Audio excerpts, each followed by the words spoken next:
I walk home from work the same way every night.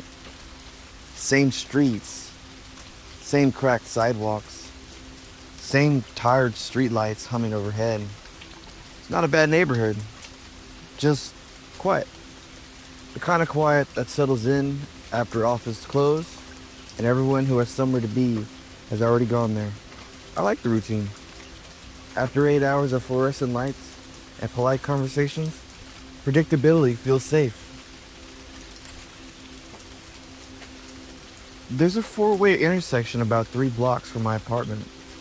No traffic light, just stop signs and a crosswalk painted so thin it looks like it might disappear any day now. That's where he sits, the homeless man. I noticed him for the first time maybe 2 months ago, sitting on the curb near the crosswalk, always on the corner. He didn't ask for money, didn't look up when I passed, just sat there, wrapped in a dark coat that was clearly too heavy for the season. At first, I barely registered him. You get used to seeing the same faces in the city. You learn, without realizing it, how not to look too closely. But after a week, I noticed something strange. He was always there before I arrived. No matter what time I left work. Early shift, late shift, rain, cold, warm nights, when the air feels soft, he was already sitting there. The second strange thing, he never crossed the street. Not once. I'd watch cars pass, gaps wide enough for anyone paying attention. Other pedestrians would cross.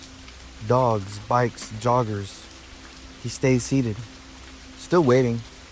One night, as I approached the intersection, he stood up. That caught me off guard. He was taller than I expected, thin, but not frail. Moved like his joints were stiff, like standing was something he didn't do often.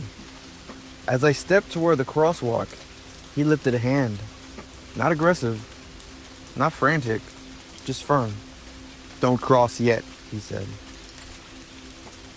I stopped. I don't know why. There was no reason to listen to him. I looked both ways. The street was empty. "I'm fine," I said, already feeling stupid for answering. He shook his head. "Not yet." Something in his voice made my skin prickle. Not threatening, concerned. Almost practiced. I waited. 5 seconds passed. Then a car tore through the intersection from my left, fast enough that I actually felt the air move as it passed. No headlights. Didn't slow. Didn't stop. It would have hit me. My heart slammed against my ribs. When I looked back at the man, he was already sitting down again, like nothing had happened. I crossed once the street was quiet again. I told myself it was coincidence. That's what you do when something doesn't fit neatly into your understanding of the world. You sand it down until it does. The next night, it happened again. He stood as I approached, lifted his hand. "Wait." This time, I didn't argue. I stood there, pretending to check my phone. A cyclist blew through the intersection moments later, cursing loudly, missing me by inches. I laughed nervously. "Thanks," I said. He didn't respond, just watched the street. I should have stopped there, changed my route. But part of me started to rely on him. That scares me to admit. After that, it became routine. I'd approach, he'd either nod or stop me. Sometimes nothing happened. Sometimes a car ran the sign. Once, an ambulance flew through without slowing. He never explained, never asked for anything. One night, I brought him a sandwich. I held it out awkwardly. He looked at it for a long time, then at me, and he told me, "You shouldn't cross tonight," he said. I frowned. I told him, "I'm literally just standing here." He shook his head slowly. "Not this street." I laughed. "This is my way home."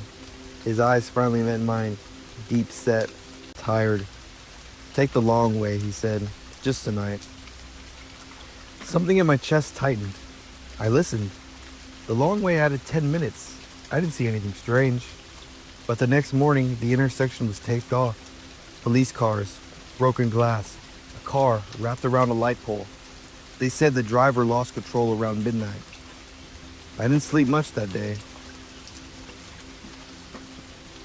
The questions started piling up. How did he know? Why was he always there? Why was that intersection?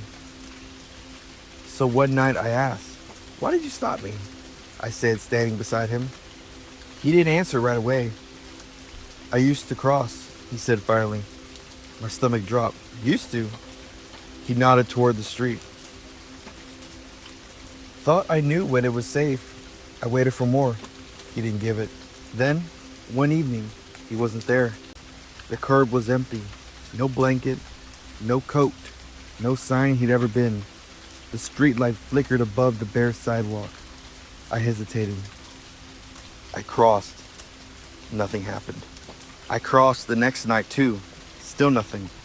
A week passed. I started to feel embarrassed for how relieved I'd been by his presence. Then, one night, I saw him again. Not on the curb, in the middle of the crosswalk, standing perfectly still, facing away from me. I froze. Cars passed through him, or seemed to. Their headlights bent strangely, like light moving through fog. I took a step back. He turned his head just enough that I could see his profile. "You're early," he said. My mouth went dry. "You're not supposed to cross anymore," he continued. "Not after what happened." "What happened?" I whispered. He didn't answer. Instead, he stepped fully into the street. Traffic slowed, stopped. Everything went quiet, too quiet. He turned to face me. His eyes looked deeper now, like there was distance behind them. "I can't sit there anymore," he said softly. "So now I stand." I shook my head. "Stand for what?" He looked past me, toward my apartment building. "For when you don't listen." The streetlights went out. I don't take that route anymore. But sometimes, when I'm walking home late, I see something standing at a crosswalk ahead, waiting, watching the street, and I don't know if he's there to stop me or to take my place.